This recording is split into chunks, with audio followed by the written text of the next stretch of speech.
My name is Kyle. I've been coming to Thrive for 2 years. So what made me decide to come to church was the passing of my son. It was what got me to start coming to church.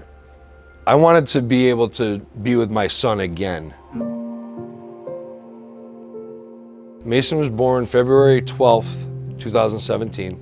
And then when he was born, and they noticed that his oxygen level was low, so they did all their tests that they could do there. So they shipped him off to Hartford like 5 hours into him being born. He went to Hartford.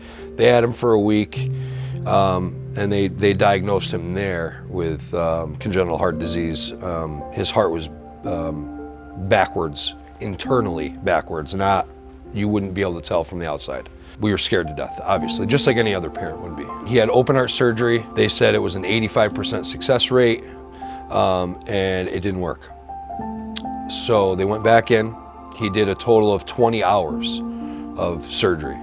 And when he came out, like I said, he was in a coma. Hours of praying and please God, just help this little boy, because I can't do it. I remember sitting by his bed, and I put my hand on his, and I told him, I said, dude, you gotta wake up, man.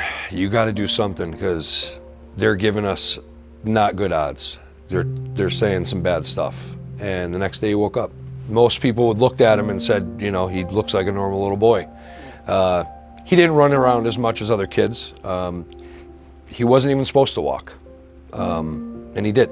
We were headed out to Boston again for a medication that takes down your immunity so that you can get a heart transplant. We were on a waiting list for about 2 years. It's an A1 is where he was on the list, so top of the list, The chances of him getting a heart were not the greatest, but we weren't gonna give up. His 5th birthday came. He had a huge parade. It was in the newspaper. It was really cool. And Valentine's Day, he seemed a little off. I was walking him out to go do his medication that he did every night, and he collapsed, and that was it. I could be the strongest guy in the world, I could be the toughest guy in the world, but you take away someone's kid, man, and it breaks you down like to nothing. You're nothing anymore. I was very, very angry with God for a while, from the time my son was born. And I couldn't understand why. Like, I asked myself a million times, why me, why us, why him? And then I started really thinking about it, and I'm like, why not? Who am I? And then you got to rebuild yourself, and you can't do it alone. You really can't. My father used to say it to me all the time. I know what's in there. I know you're angry. I know you're pissed off. I know you don't believe it. I know you why you. It's in there, and you'll find it when you're ready. And when I came to church with him, started coming to church with him, and baptisms came up, I had to do it. I knew I had to do it, and it just happened to be on his birthday. When I got baptized, it was like a new chapter, like a page got turned in my book. It refreshed me. And I wasn't angry anymore. You know what I mean? I had been coming to church and I was still angry. But being angry got me nowhere. When you have God in your life, it's a different feeling. After I come to church, I always pray. I go and see my son every Sunday after church.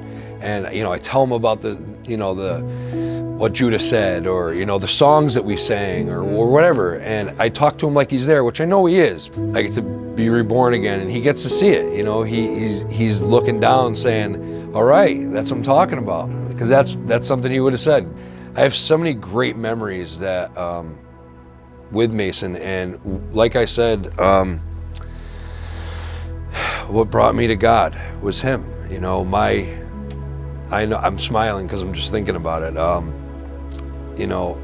Knowing that I'll be able to see him again, and the only way to see him again is to, love God with everything I got and trust him. I've heard the same question a million times. I don't know how you're doing it. How do you do it? How do you wake up every day and not just want to go off the deep end. And I tell him the same thing every time, man. I get to see him again one day. I have God.